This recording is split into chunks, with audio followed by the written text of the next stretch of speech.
بسم اللہ الرحمن الرحیم۔ السلام علیکم۔ حضرت یوشع علیہ السلام کے لیے سورج کا رک جانا۔ اگر آپ لوگ اس چینل پر نئی تشریف لا رہے ہیں تو پلیز چینل کو سبسکرائب کریں۔ حضرت ابو ہریرہ رضی اللہ تعالی عنہ فرماتے ہیں کہ رسول اللہ صلی اللہ علیہ وآلہ وسلم نے فرمایا کہ نبیوں میں سے ایک نبی نے دشمن کے خلاف جہاد کا ارادہ کیا تو اپنی قوم سے فرمایا کہ میرے ساتھ ایسا شخص نہ چلے جس نے حال ہی میں شادی کی ہو اور اس کا شب زفاف منانے کا ارادہ ہو، لیکن ابھی تک اس نے اپنی بیوی کے ساتھ شب زفاف نہ منائی ہو، اور نہ وہ شخص میرے ساتھ چلے جو گھر کی تعمیر میں مصروف ہو اور ابھی تک اس نے گھر کی چھت نہ ڈالی ہو، اور اسی طرح ایسا آدمی بھی میرے ساتھ نہ چلے جس نے بکریاں خریدی ہوں یا حاملہ اونٹنی خریدی ہو جن کے جننے کا اسے انتظار ہو۔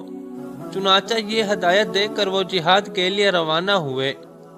جب اس بستی کے قریب پہنچے جس پر لشکر کشی کا ارادہ تھا تو عصر کی نماز کا وقت ہو گیا۔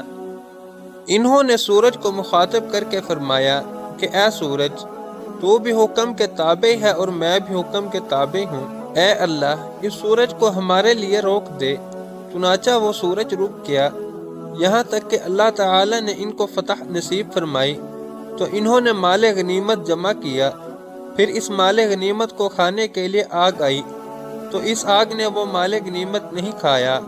انہوں نے فرمایا کہ تم لوگوں میں ضرور کوئی خیانت کا مرتکب ہوا ہے، اس لیے ہر قبیلہ کا ایک ایک آدمی میرے ہاتھ پر بیعت کرے۔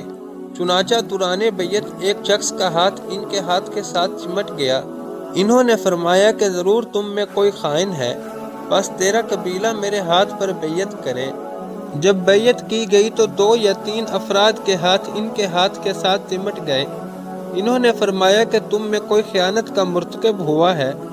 چنانچہ وہ لوگ گائے کے سر کے برابر سونے کا ایک سر لے کر آئے۔ جب اس کو بھی دوسرے مال غنیمت میں رکھ دیا گیا تو آگ آئی اور اس مال کو کھا گئی۔ بعد میں اللہ تعالیٰ نے ہمارے لیے مال غنیمت کو حلال قرار دے دیا۔ اللہ تعالیٰ نے ہماری کمزوری اور عاجزی کو دیکھا تو ہمارے لیے مال غنیمت حلال کر دیا۔